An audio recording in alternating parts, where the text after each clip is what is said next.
This is Alex from Tapeside. This is Levi with Mad Existence. Hey. This is Tony McKee from the Whiskey Trio. You are listening to the Missouri Musicians Then and Now podcast.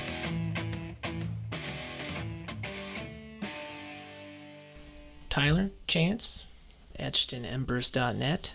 Happy Song comes out December 1st. Debut album. Yes, Obsolete, December 15th. I will be listening. This is hard to do all this. It's hard because you feel things growing. At the same time, you got all this other stuff going on. Mm-hmm. How do I put more time into this so it can grow more and be more succcessful? Yeah, man. So I'm sure you guys are feeling that. Oh, him especially. He's, like you said, he's got a kid on the way. Yeah, I already got a 6-year-old and got a degree I'm trying to finish. Yeah, a lot of going on. Yeah, he's got a lot. So. And yeah, you're definitely growing. Mm-hmm. So it's a scary, cool experience for sure. Both sides. A lot of sacrifices being made. Is it going to be worth it? I think on our end, my thing is, I kind of made like a sappy post the other day. I was like, even if the band stops right now, this album that we're releasing is enough for me to be like extremely happy with the time that I spent with the band. And not saying I'd ever am even close to giving it up, but for like something terrible happened, I had to stop. Like I'd go to sleep still well at night knowing like, this album that we put a lot of work into is out there. So, yeah. It's quite an accomplishment. And, over the years, like back when I was doing this kind of thing, that was the goal, was to record your stuff.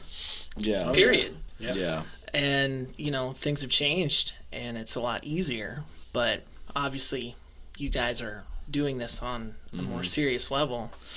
Trying to. Yeah. Oh, man. So, funny story. I actually found my notes.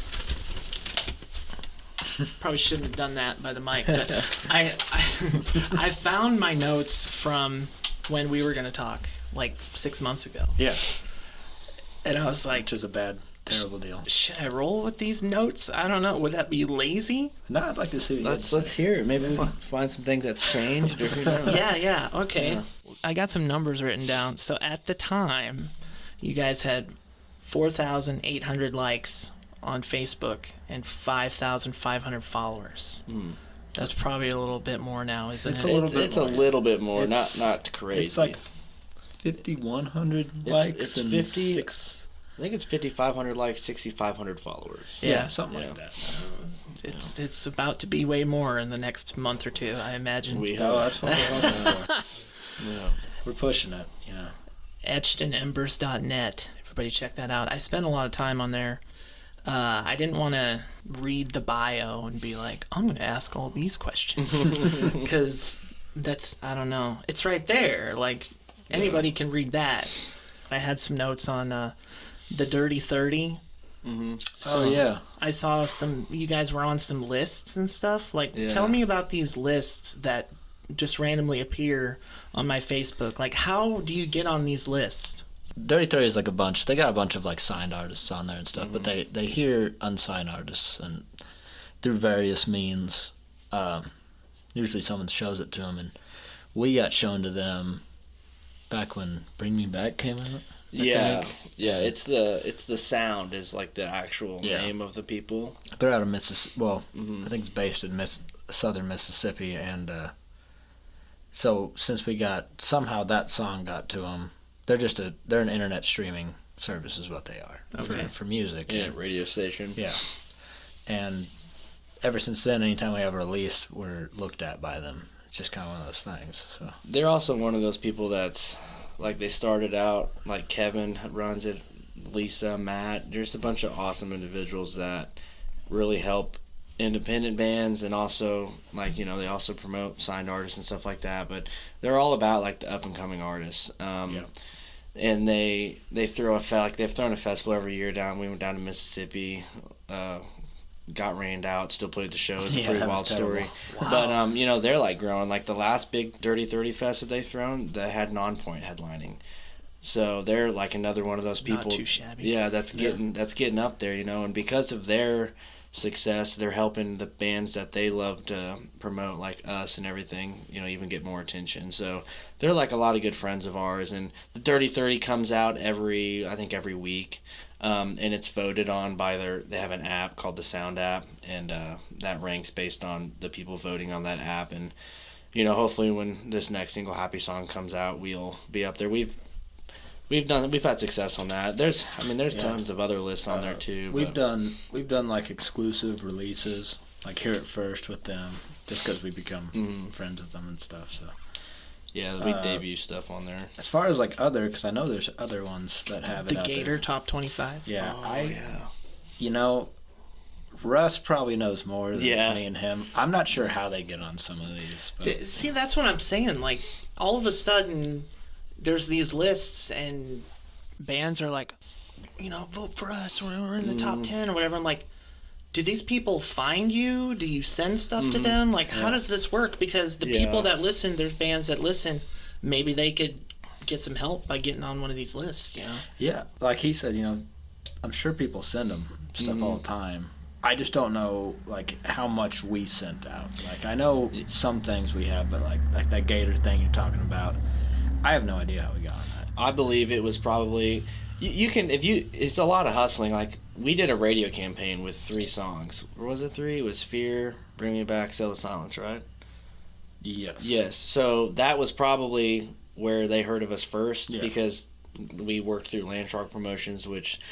they send our song or single, whatever one we're paying to promote, to all radio stations. If they want to pick it up, they will. That was probably one of them that picked it up. Yes. Okay. Yeah. But you can, you can send out, as an artist, I believe you can send out your stuff to anywhere as long as you have an EPK. Yeah. And like he said, we used Landshark for... We've done 3 radio campaigns, and basically what that is through this promotional company... we will send them an EPK, we'll send them a single, and they tell us where they think it can go, and then you have like but based on price range, a step of how far you want it to go, and you pay this amount of money, and they will sell it to different radio stations, whether it's secondary markets or, our local markets like 93.5 or something. They'll sell it to them, and then they'll tell them if they'll respond back to this promotional company, say, we want to do this, or no, we don't really want to air this, it's not really our thing. They'll do all this stuff, and it depending on where you want to get at with the song, it can be really useful.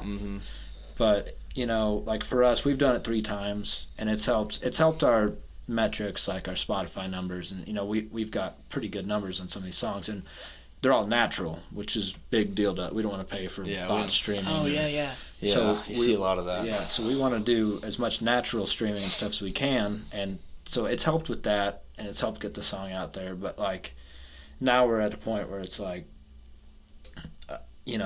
do we do it again, get the same result, and kind of still be where we're at, or do we try to shoot for something bigger like Sirius XM, or try to get on these bigger stations? So we're trying to navigate that right now, but that just so people know kind of what that is. That is an option for bands, but it's pricey.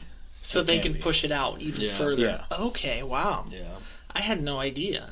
Is that essential, you think, to help get to the next level? If you're talking about the list that you're talking about, I don't think it's essential. I think if you do your own research, talk to bands that are on these lists, and you want to, a lot of these lists that you're seeing are made up by people like yourself that love music, and they're running a radio station, and they're wanting to promote up and coming bands, and they'll stream them. But like, if you want to get seen by the masses, Landshark works with like... That's just one company. Yeah, it's just one company, but they're a huge company. Yeah, they're pretty well. You can't just throw them money and say promote us. They have the option to turn you down as well, And they do. They'll be like, dude, we can't do anything with you until now, because they work... I wish I could remember one single artist, but they work with huge bands. Alice Cooper being one of them. Cool. I think maybe even Rob Zombie or Korn being one of them. So they're just big bands. Yeah. But they're a pretty big promotional company. It's essential if you want to get focused on one song and you want to get seen on all radio stations. Yeah. I wouldn't say, like, we're not huge or anything. I think I'm proud of where we're at, but I think we got there in what I would call a pretty decent amount of time. You know, we started in 2020 mainly. Yeah.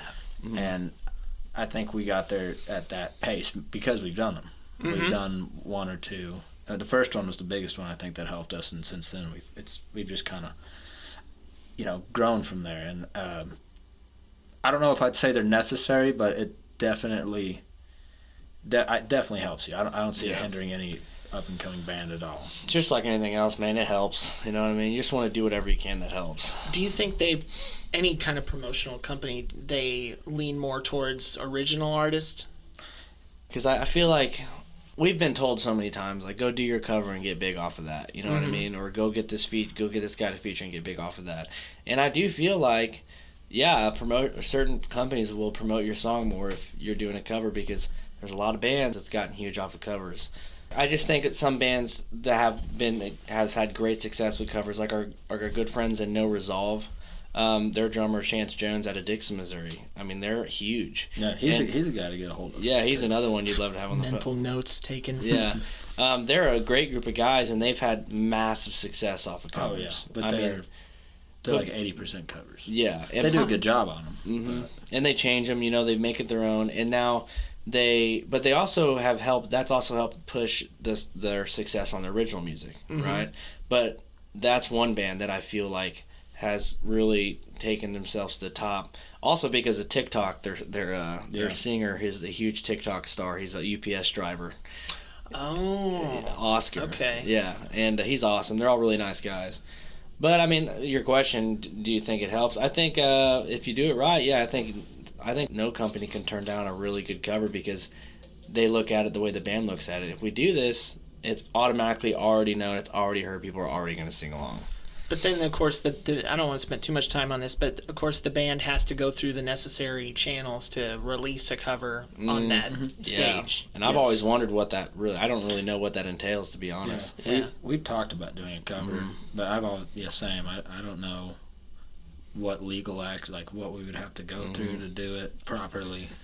I should have asked Josh from Shaman's Harvest about Dirty Diana, now that I think about it. Yeah. Oh, they did do that, didn't they? Yeah, it's good. Yeah. Interesting. I got a lot of bands that primarily do covers and then some that mostly do originals and stuff. And if they don't know about a promotional company or something like that, I mean, it could help take them to the next level. And it, like what we're talking about is like strictly selling the radio song is what it is. It's not so much promoting a group as an event or something, you know. It's mainly just, we got this song, can you get it on the radio? It's kind of what we've come to find out about it. And it's a hit or miss. I mean, we've paid them enough money to where we've had them push us to Octane Radio 2 or 3 times, and each time we haven't got there, but that's denied. But that's one of the biggest hopes, you know. But it's always like, that's kind of where we're at. Like, we're on radio, but with our new single, we feel like every single radio station would have a good chance of picking it up. That's the biggest reason we might spend, the money to do it again. But at the same time, it's really because we want to get on that Sirius XM radio. That's probably our biggest goal right now is to get on Sirius XM. Hey everybody, it's Jordan. I just wanted to invite you to check us out on Facebook. Like, follow, drop me a message. I just want to hear from you, so let's talk. I hope to talk to you soon. Happy Song comes out December 1st, and I'm seeing it all over Facebook already. And there's a video already, right? Yep. Yeah. And the debut album, Obsolete, December 15. Yep.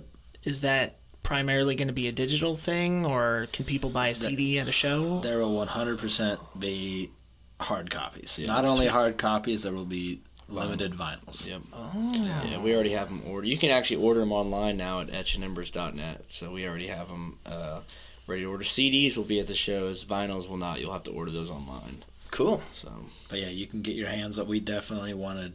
We didn't want to just go the digital route. You know, we all grew up something in our hands. Yeah. So yeah. That was a big deal for us. So. Yeah, I'm excited, man. I know you guys are excited.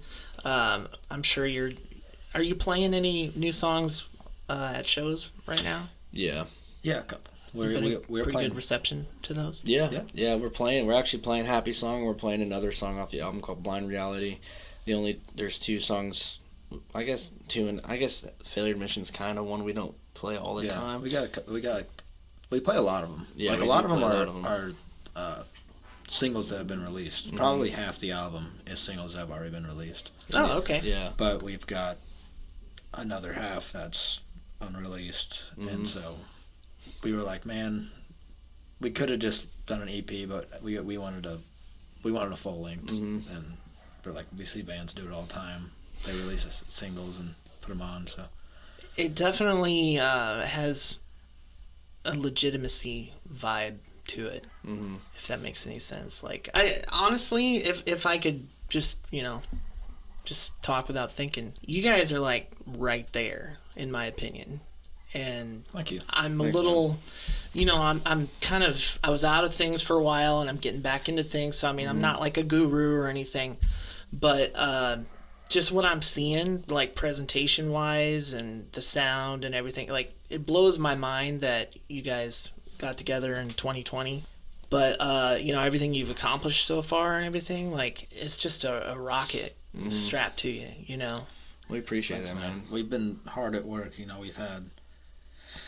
We've had some lineup changes, and you've actually interviewed a couple of the old members. Old Tony. Tony's like one of my best friends. I still talk to him every day.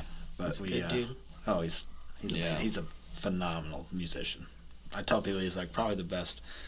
No offense. He's probably the best musician I've shared a stage with. Yeah, that's fair. But that's fair. Him and Adam, they're both phenomenal. If it wasn't for those guys, I don't know where we'd be today. Even with going back to Travis and Levi, they were in the very beginning of it, and everyone had a part in where it's at today. So yeah, and that's kind of what Josh from Shaman's Harvest said too. Like everybody, they have a role and they play a part in the evolution of the band, and it's important whether they're there for a little or a long time. There's something that I wanted to touch on. The video for Fear, first of all, the fact you're doing these videos, like it's crazy, but I got to get into that in a little bit. JT Ibanez? Yep. Okay, so I recognize that name from the Smile Empty Soul acoustic sessions videos. So immediately I'm like, wow, what's up with that? So how did that happen? Oh man, how did that happen? Well, we've been like blessed to just be able to get referred to just guys that really do a great job. Yes. And Juan, that's one of them. His name's Juan. Yeah, Juan Ibanez, JT Ibanez, and he, I imagine he probably got somebody referred my dad to him. Oh, it was Chris Dawson. Chris Dawson, one of our producers. He produced a lot of our latest singles, but he's friends with him, and we were trying to. Don't mean to take it from you again, but we had done one music video and it wasn't bad. I'm still happy with it, but it wasn't any of the stuff we'd done lately, and we were trying to just do a little more, like you said, presentation, look a little more pro, basically polished, and when we got in with Chris Dawson, because we were working with, I'm going to the recording now, but we were working with Kevin Gates on recording out of Springfield.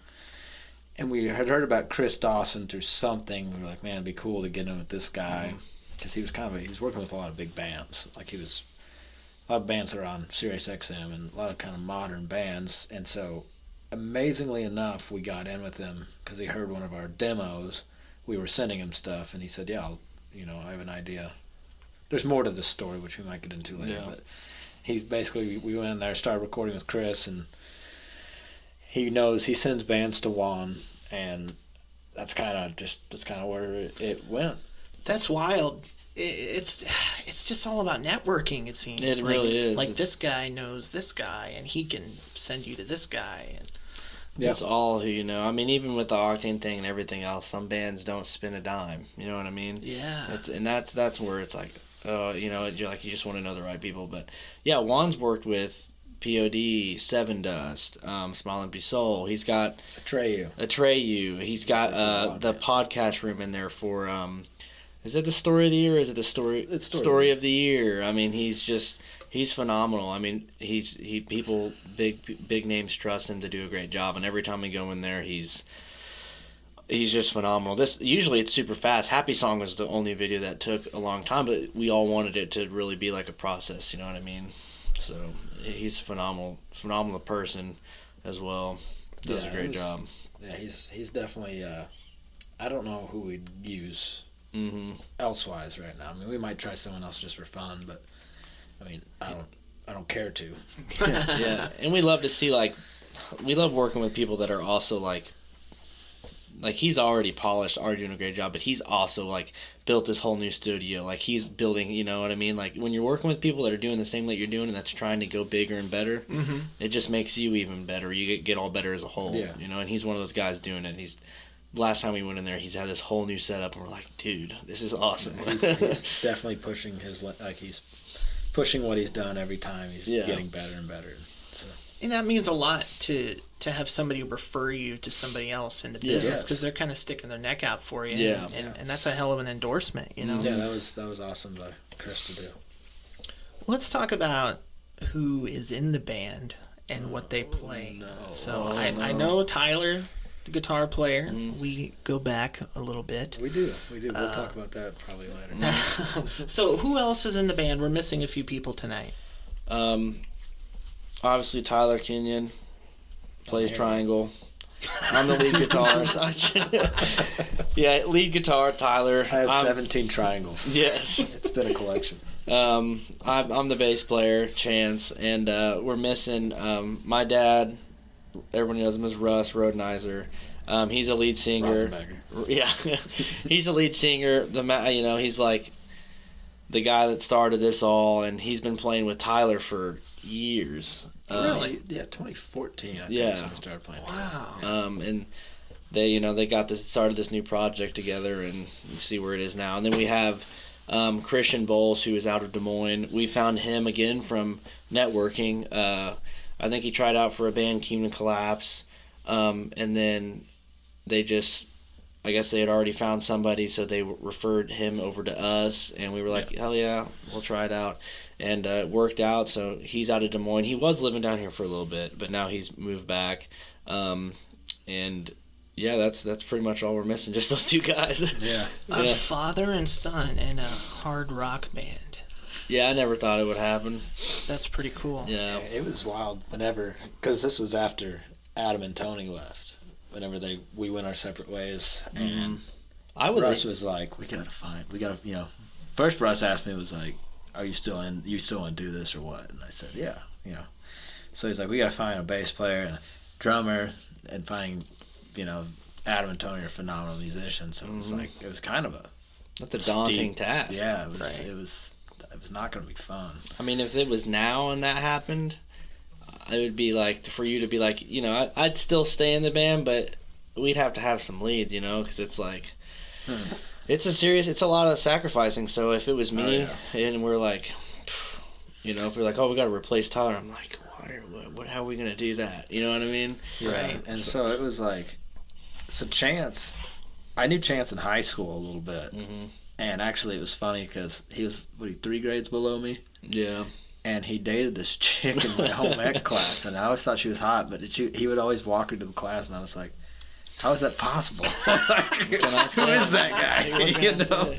And so that was like when I first knew him, but and I met Russ back in 2014 when we played in some original bands, and then this one kind of took off. It was a more serious one, but Tyler's first impression of you was jealousy. Oh yeah, 100%. So, yeah. I'll say it straight up.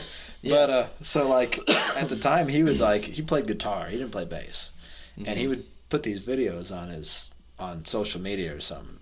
And I just mentioned actually Doug Heritage, who I played in a cover band with. He plays with Tony. He's a musician too. He's a bass player, and I talked to him about playing bass for us. And he was like, "What about Chance, man? He plays guitar pretty good." And I was like, I don't know. Yeah, I don't know. I don't know how Doug mentioned my name. I don't even like saying this, but I had always played guitar. I'd actually played drums for a little bit. My dad bought me a drum set and learned how to play drums in the same practice place that we play in now. And I always thought I'd get pretty good if I kept playing, but I went in the military and all that. But in the military, I didn't really ever pick up my guitar. I had an acoustic, that was it. I just played the same boring songs I knew over and over again. But like a year or six months before I joined this band, I just randomly decided, like, I was a huge fan of Etched and Embers, honestly. I went to a couple shows as just a fan, watched Adam and Tony, and I was like blown away, and watched Tyler, and I was like, he's all right. But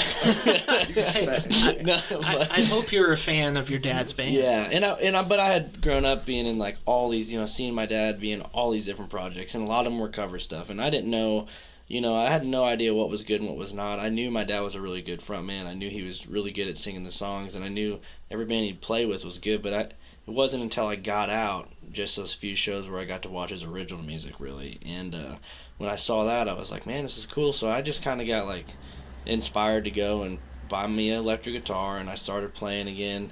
I'd played enough to where I kind of, had all the functionality I needed there. I immediately started writing my own stuff, and within, like, 3 months of doing that, I'd posted some, like, original stuff, like he said, and then I got the call from my dad and was like, I may need a bass player. I thought he was just joking with me at first. I was like, okay.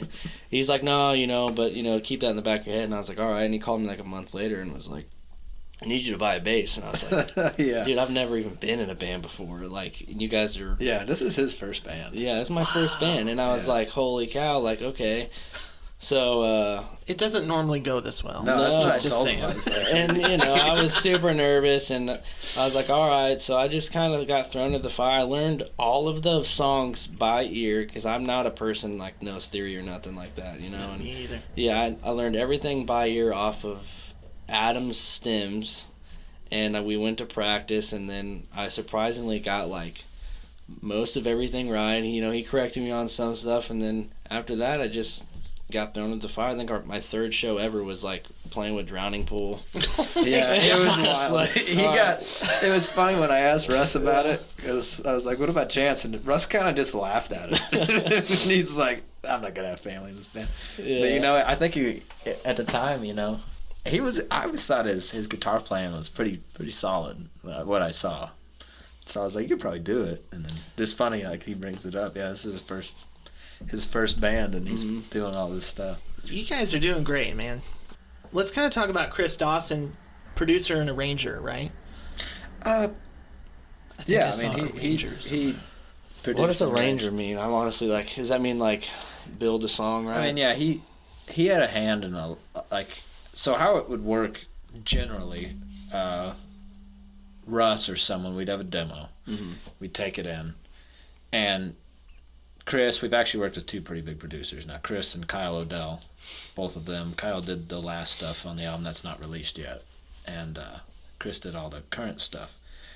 And so we go in there, and basically Chris would tell us, or whoever would tell us, this part sucks, or this part doesn't. Yeah. And he'd change it, and yeah, we would change it. He'd have suggestions on what he thought it would sound like. So we'd go in, we'd kind of just lay down scratch track. We'd have a guitar playing, maybe a basic drum beat, and kind of do this demo, and he'd have it on his computer, and then he'd kind of just go and he would arrange it. He would cut it up and arrange it and be like, how about an idea like this? I need somebody like that. Yeah, it was usually pretty close to what we had. It wasn't like dramatic usually. Yeah. But it was pretty. I mean, that's what we were told, even by Chris and like Kyle. Like, I think definitely they work with bands that did do this, but I think it was more rare for a lot of bands to do what we did, and that's going with full-blown demos. Oh, yeah. I mean, you wouldn't believe how many bands just buy songs. Yeah. Really? Or they walking go in in with the riff. They'll go in with the riff, and then they'll write a whole song. The producer will write a song with them. I mean, it's almost disheartening a little bit sometimes. You like a lot of these modern bands they buy songs and they do it, which I don't know. There's still a lot of art to it, I guess, to make it your own, but still, it's not like you think about like the old days, people having pen and pad with them, just writing. Yeah. How do you find somebody like that, or do they find you? Chris? Yeah. Man, I couldn't say how we got referred to Chris. I want to say it was probably some bands that. I feel like it was one of the early bands we played with. Yeah. I don't know if it was like Lisa, maybe, or like. Somehow we got. Oh, so we worked with Chris because I do know how. It's coming back to me. We This is before my time. This is before him. Yeah. This is Adam and Tony. We were working with Kevin Gates in Springfield out of Reach Audio. That was our producer for all the early stuff.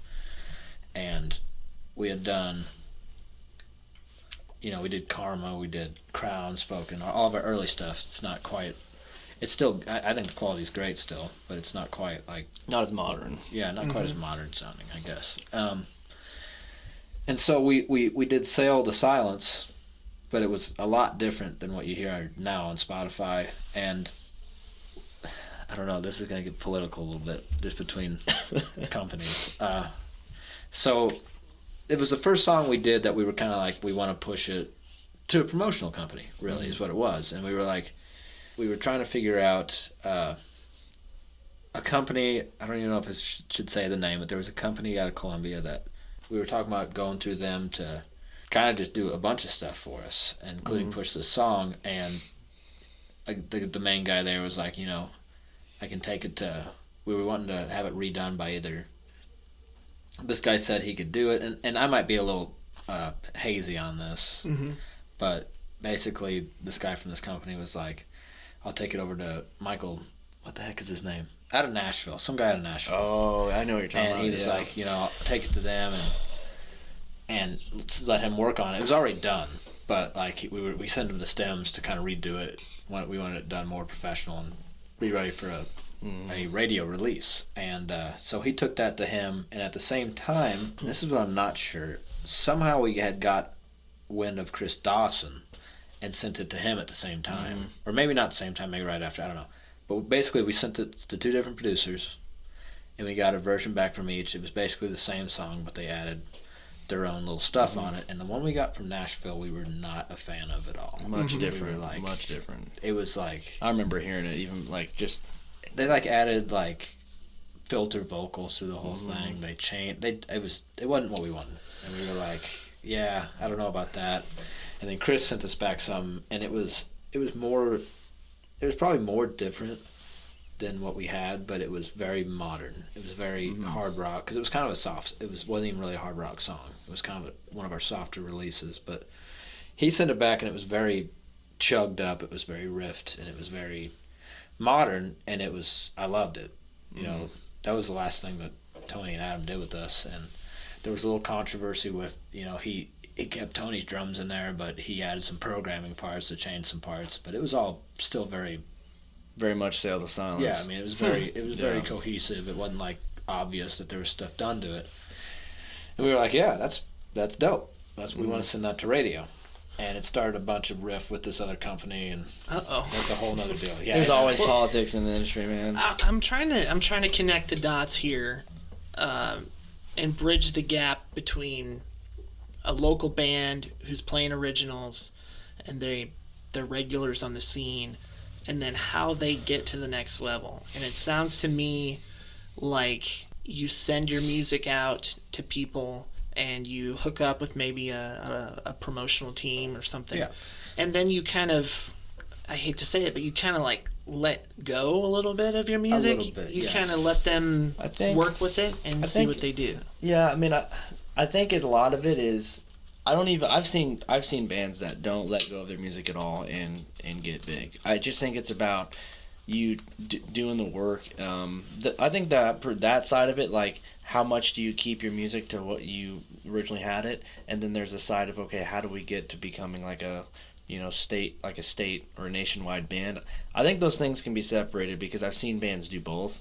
I think I think my dad has always written great music, and I think we go in there extremely prepared, but we always want to try to take it to the next level. Yeah. And like with our last song, Manic, when we worked with Chris, there's not a single difference in that song from the pro. Wow. Yeah, I mean, that song straight stayed. The demo. Fear, again, I mean, I have all the original demos, stayed seriously the same. Your Crimes, everything but the guitar. Your Crimes changed a little bit. The riff changed. Yeah. But it's we go in there. And I think a lot of bands nowadays buy songs, and a lot of bands, like producers, and I've been told this, they don't want a band to come in with a demo. They want them to come in there and write a brand new song. That's what they want. They don't like dealing with what you brought them, and And I kind of get it, because if you work with work with a ton of bands, you're gonna get some garbage. And you are. Yeah. And so I get just wanting to start fresh, but there's people that write good songs still. But I think you definitely, how do I put this? You have to go in there, and I'll say it first thing, I've got into it with my dad hard. Like, whenever we did Manic, I was like, why are we just putting our foot down so much? Like, I want to see, but there's some songs that, especially like my dad and things that I've written where I would want to put my foot down, like, this has to stay the same. This isn't a make or break for us, and I respect that. But you do have to go in there and realize that you have to make that producer a part of your band. And it's got to be a part of your band, and you have to let him take you to the next level. Yeah. And you got to take that criticism, because if something sucks, they're going to know that. You're already tied to your heart with that riff you wrote, with those lyrics. Mm-hmm. Mm-hmm. So you may not... it's going to be hard for you to understand that, like, that might suck. But if he believes it sucks, there's probably other people that think it sucks too. Yeah. I mean... Well said. You go in there, and it's not like... You said, like, you give up a part of you, and you do a little bit. But, like, like me and him, like he said, he argued with putting the foot down so much. These are pretty big name producers for us. Like, they work with Kyle and Chris, the two guys we use. They work with pretty big bands. But yeah. So I'm always interested to see what their take on a demo we have might be. Like, sure. I'd be like, it might sound badass. I don't want to, like, just completely cut them out of the creative side of it. But I don't want to go in there and just scrap a song and say, let's write something brand new. Mm-hmm. But, that'd be tricky to walk that line. And they make you a better writer. I mean, they'll show you. They do, yeah. Yeah, they'll show you, like, you kind of get an idea of what at least they're looking for. Yeah, and all producers are different. Like, every producer's got their different rules. Like, this has got to rhyme. This many syllables has got to match. Yeah, it gets pretty crazy. And eventually you're like, But I mean, every single producer we've been through, we've been a part of that writing process. With Kyle, we've all sat down, helped coming up with lyrics, But when you need someone to lean on, and you need someone to help you break that barrier, your producers are there to do that. It sounds like it's working, because you mentioned Sirius XM, and I didn't steal this from your about section on etchedandembers.net or anything. I promise. I don't even know what it says. But your sound sounds straight out of Octane. Well, that's the goal. That's the goal. For real. Like, I mean, I felt like I was listening to, like, Hard Drive with Lou Brutus today. Oh, wow. And that's what's got me kind of excited about this whole thing. It's like, I mentioned the Rocket earlier, I feel like a year from now, I think it's going to be even bigger than it is now. We hope so. That's what we're like. That's what I feel that with you. It's just hard to. It's like you can be so excited and you're just let down. But we've been, whether it's small or big, we feel like we've been doing something. You're pretty impressed with where we're at and everything, but we haven't. I'm sure we'll get to it. But when you talk about the live show aspect of things, like where you really shine, where you really like show people, like, okay, this is like, not only do we sound good, but we're also like, you can come watch us live and we sound good there too. Mm-hmm. Which is a big deal for us. It's a big deal, and that'll ruin you, if you don't. But we play with some bands that if everybody heard those bands, they'd be household names. You know what I mean? I mean, there's so many amazing bands out there. There's a lot of talent. But there's too many of us to go around. Especially in this state, it seems. Yeah. I've kind of opened Pandora's box with this thing. Mm-hmm. And, it's just such a little bubble in this area. Mm-hmm. And, we've all kind of through social media have talked about the local music scene. But then if you go beyond this area, it's just unbelievable just who's out there and what they're doing and stuff. Yeah, for sure. Most of the bands I listen to these days are bands that we've played with. Nice. We're bands that we're just smaller bands that's popped up on my Spotify. The bands that are like us that are just trying to get heard, because I've always said, like, who's going to be, when are we going to stop? And I love all those bands, but, like, when is everybody going to stop hearing about Breaking Benjamin all the time? Or, like, who's going to be the next household names, Yeah. But I don't know when that's going to happen, but it's going to have to take, I hate to use the word, but people passing off the torch, less gatekeeping and stuff like that, you know what I mean? Yeah. Things of that nature. Yeah, that's true.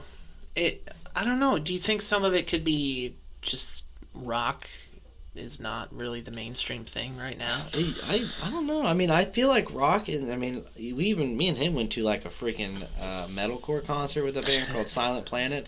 And Springfield used to be huge, like metal, and then it died real hard. But like everybody at that show was like blown away by the line. Everybody's like, man, like even heavy metal, like metalcore, progressive, it's coming back. Yeah. I think rock is, what is it? Something of Spirit Box. A lot of bands, I think Spirit Box got big off of their heaviest song, Holy Roller.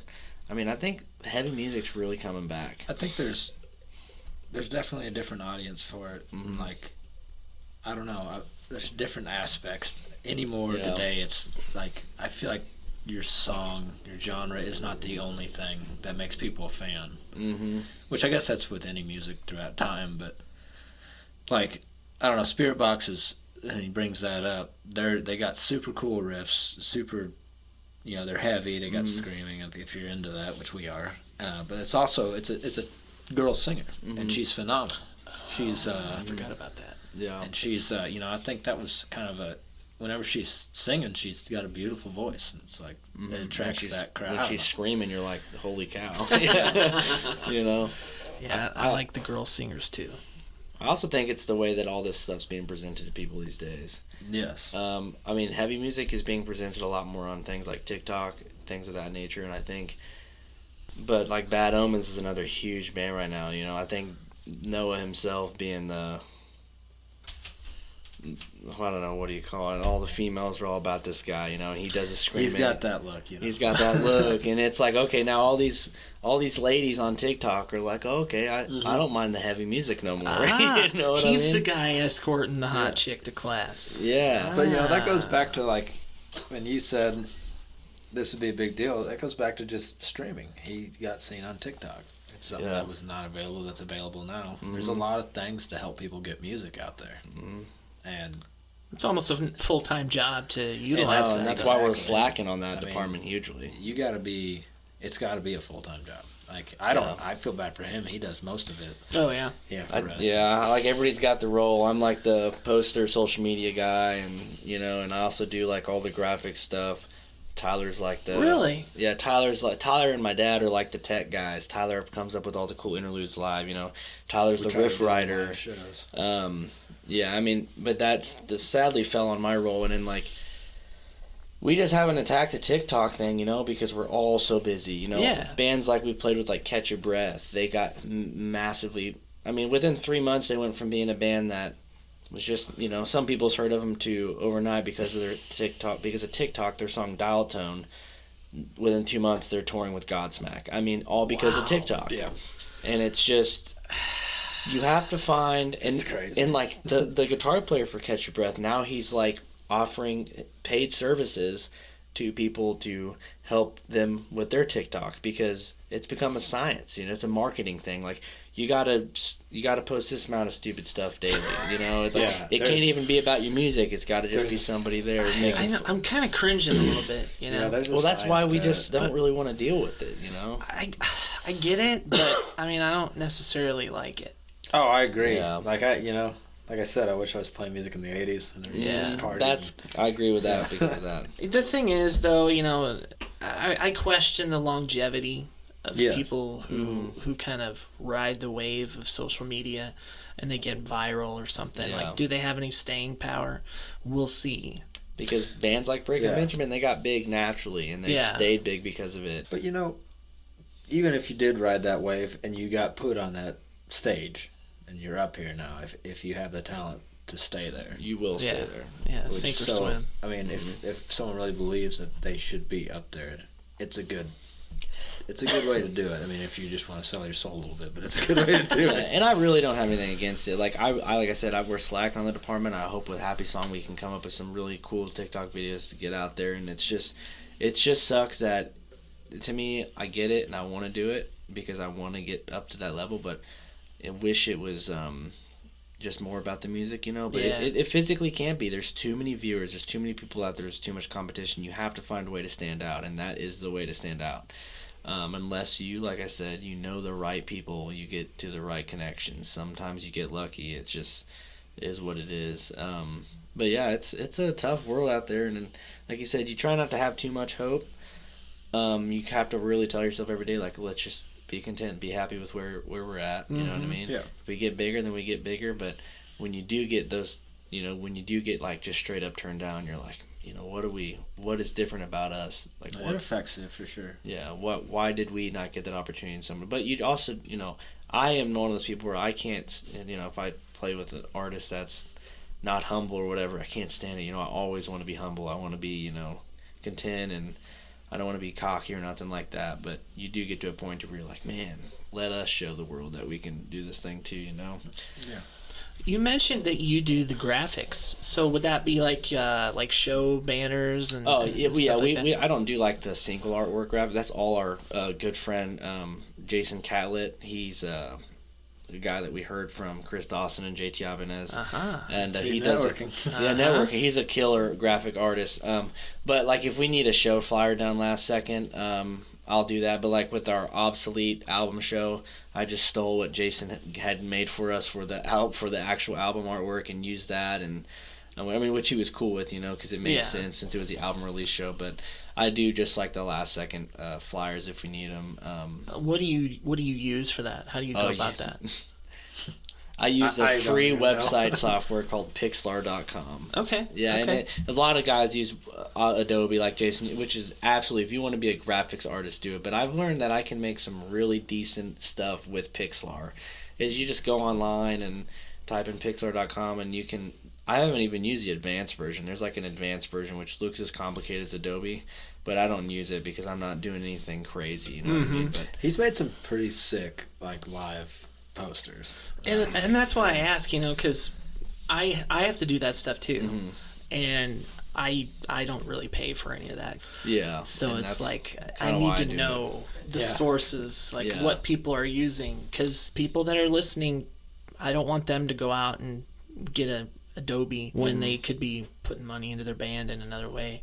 Well, I'm like I'm the first guy in the band to say, no, that's cheesy. You know what I mean? Like, I'm very OCD and picky about, like, what we do. Like, my dad will come up with a flyer, and I'm like, why do you use that font? Or like, why is that so pixelated? And like, last night, he sent me something. I really didn't want to do anything. I was, like, looking forward to doing nothing at all last night. And he called me, and he's like, I couldn't get this to export in my program. And if he got it, it was like a little prize package thing we're going to release. And I was like, man, so you can't export it? It's not working? He's like, no. He's like, so I had a screen snippet on my Microsoft, which makes it super pixelated. And he's like, do you want to give a shot? And I'm like, no, I really don't. But I am not going to let you post what you just sent me. So I go online, and I'm like, I knock it out real quick. You know what I mean? But I think that's, like you said, a presentation is what we've been. I think since Happy Songs have been out, and this is like really.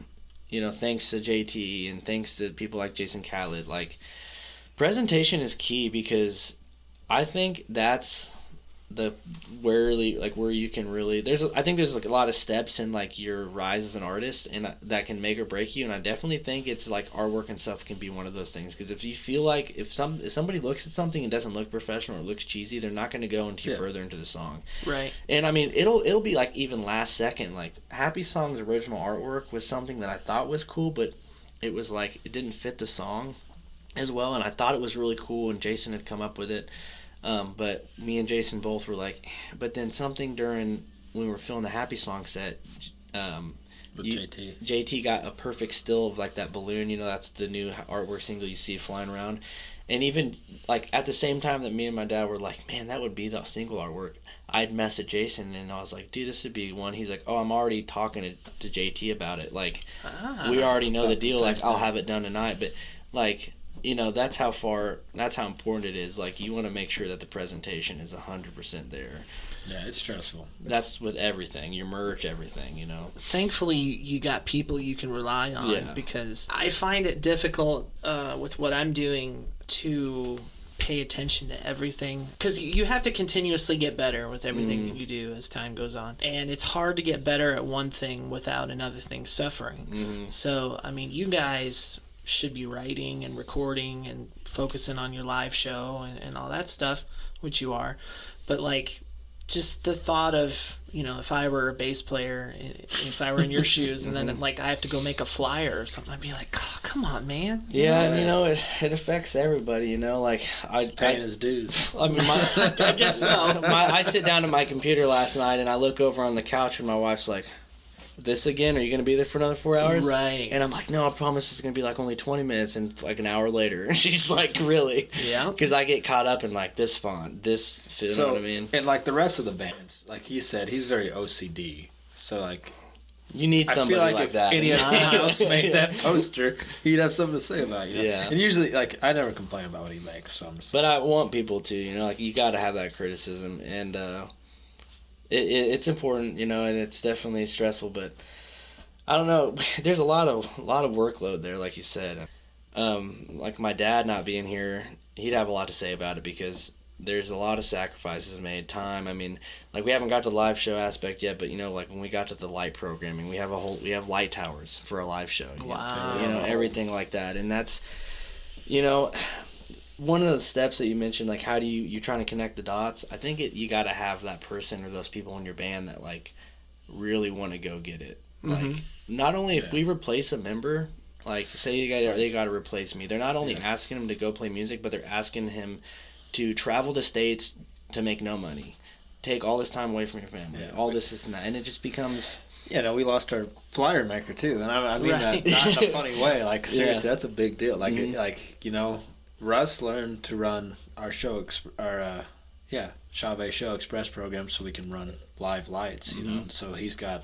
more than just a singer-songwriter, he sets up all of our live shows with lights, and we haven't used it yet, but I've set up like MIDI programming for pedal changes and stuff. We've all kind of learned these different things to help the band, so it's a lot more. It's a lot more than just playing your instrument anymore. It's like, hardly even that anymore. You know what I mean? It's like, I mean, it is like we've already got that part down, but when you get to a certain level, you're like, how do I compete with that band I just played with? Because what were they just doing that made them so much better than us, you know what I mean? And it's like in every step of the way where we're stuck and we're waiting to make that next move. Like for a small example, we were always using live rigs for long, speakers and stuff like that. Yeah, cabinets. I used a Marshall cab. Yeah, I had it for like a couple months, and we were all like, man, we all want to move to Kempers and this, and we're like.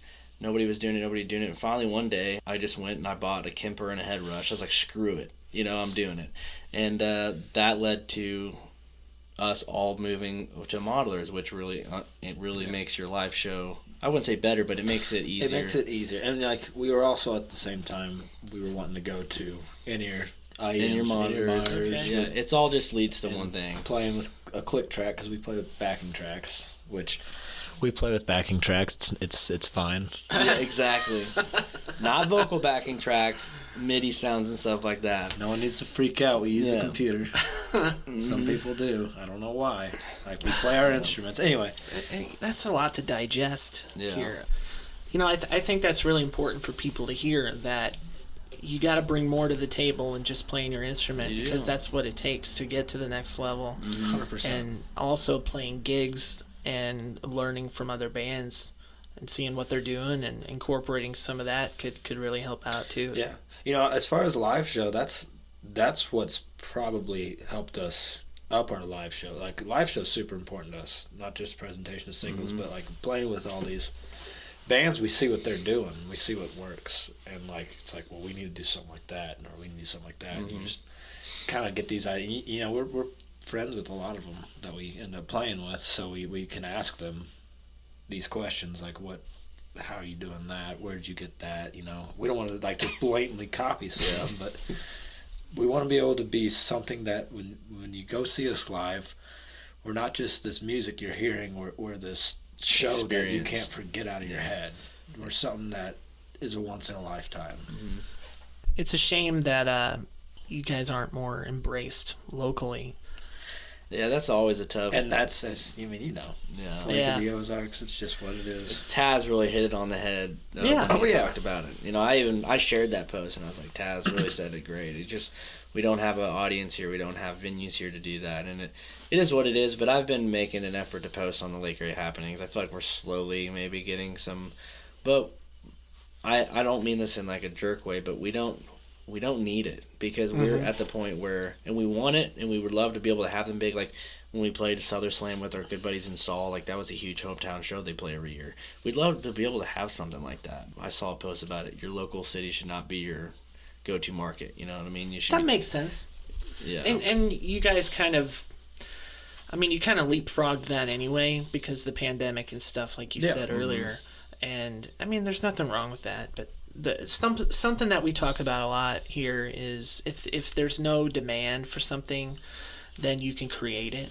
So, you know, as you guys continue on, I think, like you said, people are going to kind of catch wind of what's happening and be like, well, man, these guys are from Camdenton. Like, this is killer. And I think that's how, I mean, I think that really happened when we played that. It was our amphitheater shows. I was going to ask you about that. We played the one in the plaza with the 10 Years in Skillet show, and I think, like, they were, you know, I think the people there were surprised that we held such a crowd. I think people were like, who are these guys? You know what I mean? And then when we won that Battle of the Bands, it was, just basically after each of those shows, we had people coming up like, you know, where are you guys from? I had no idea, you know, and you know, it's just like, I mean, I even went to the gym. I live in St. Robert, Missouri. I went to my gym to, like, sadly cancel my membership, and the guy was wearing like a cancel my membership. Was like wearing a Ozark Amphitheater Margs and something fest when we played the Battle of the Bands. I was like, dude, were you at the Margs and Festival? And he was like, yeah. He's like, I was like, man, I played there. He's like, really? What band? And I was like, I was in Etched and Embers. He's like, you guys are from around here? I'm like, it really takes a lot to drill people in the head. Like, we're a local band trying to make it. You know what I mean? Like, I live in your city. Like, go check us out. But it's, you know, it's a lot of effort. It'd be tricky to kind of go backwards with that. Yeah. And I don't mean that in a negative way towards the local scene. But my first show was at Lotto Lounge, and I would love to be able to play there again, you know? Yeah. Hey, I got connections. Well, we've talked to the guys at Charlie Foxtrot, and we're I think we'll make it happen.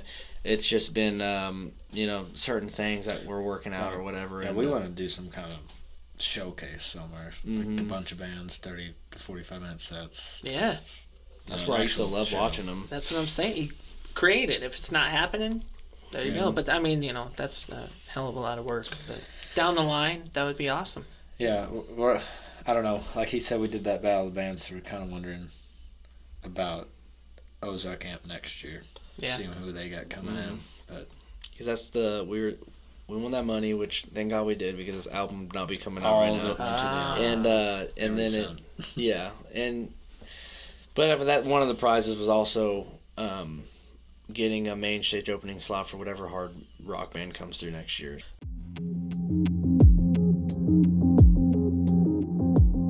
Saw your Igniters group on Facebook. Yeah. How's that going?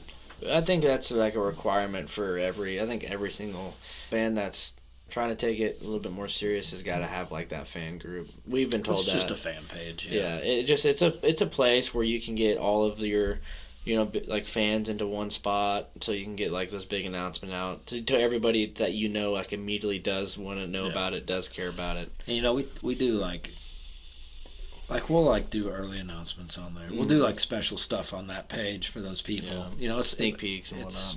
Is that a pretty low maintenance thing?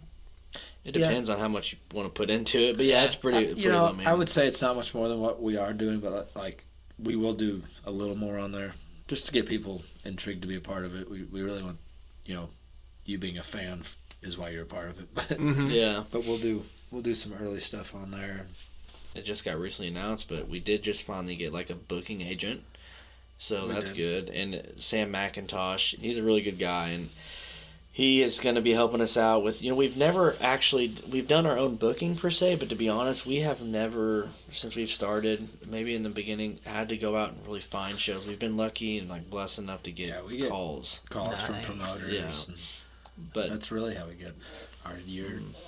It sounds like people are really rallying around you guys. That's a good point, because the first thing we got told when it comes to managing or it comes to booking agents, whatever, we were always told, because we've almost signed a couple management companies, we've always pulled out, because it just seems like if you're looking for someone like a manager booking, you want them to find you like and them for to be like, I want to help you. You don't want to go find them because they're probably just going to take your money. Yeah, we've been very hesitant Yeah. on the management side.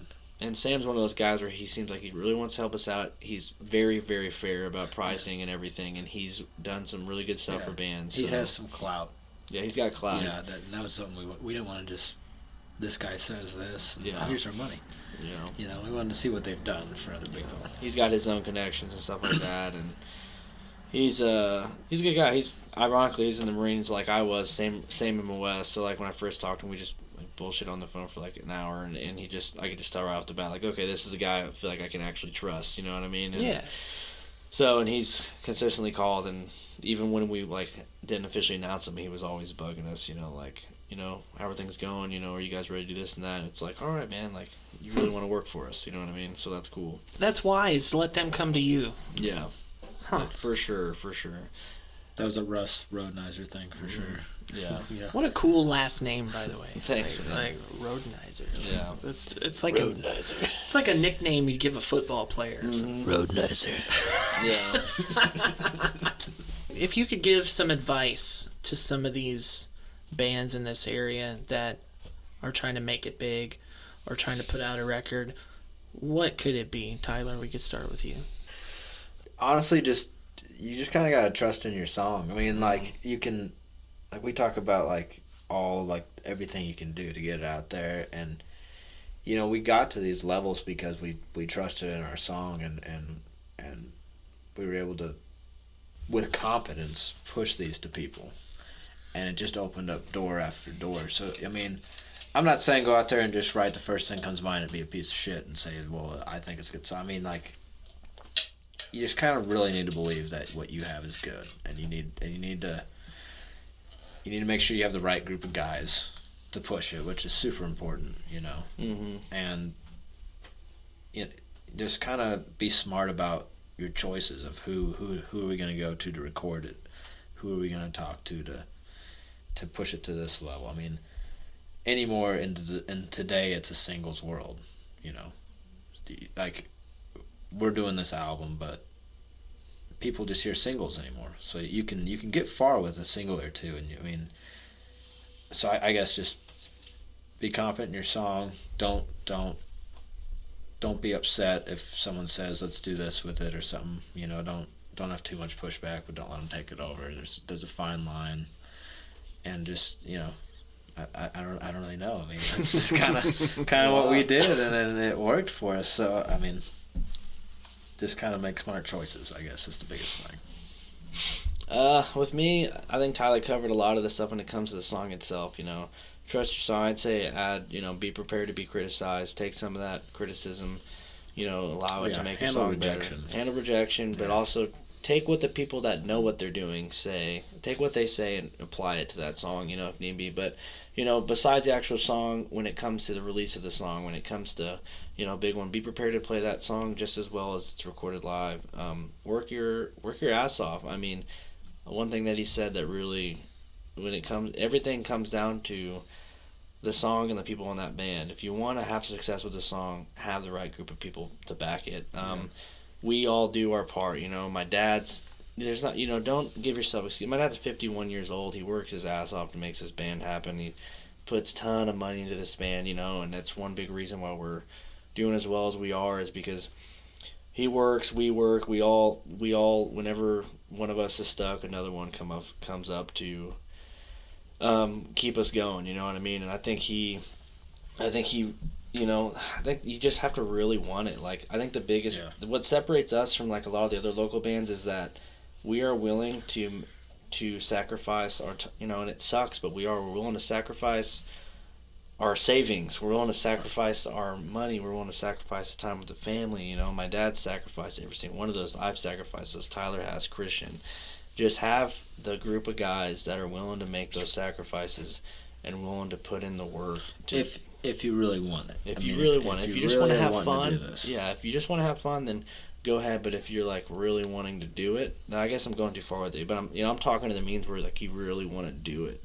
Then you got to be someone. Like I said, my dad's 51, and I think the reason why he's doing it now is because, and I've heard him say, is because he's like, I think I got the right mix of people with me and the right team. So it's like, why wouldn't you? You know what I mean? And if you feel you got that right group, you need to jump on it, because you might never find it again. Exactly. And like, if you're, like he said, if you're sitting there and you're trying to do all this stuff and you're not stressed or you're not worried about it, you're not doing it right. Yeah. I mean, We're always stressed out. It'll be a hindrance on you to make sure it's all going as planned, but it's worth it if it goes right. So absolutely. Right on, guys. But yeah, I'm excited for the future. Happy Song comes out December 1st. Debut album. Yes, Obsolete, December 15th. And everybody check out Etched and Embers.net. Tyler, Chance, thank you guys for your time. Thank you, George. Thanks for having us, man. Good to And see you again. let's keep in touch. For sure, All right, man. For sure. All right, take care. Hey guys, check out our cool merch at www.momusicianspodcast.myspreadshop.com, where you can get shirts, hats, coffee mugs, stickers, hoodies, and much more.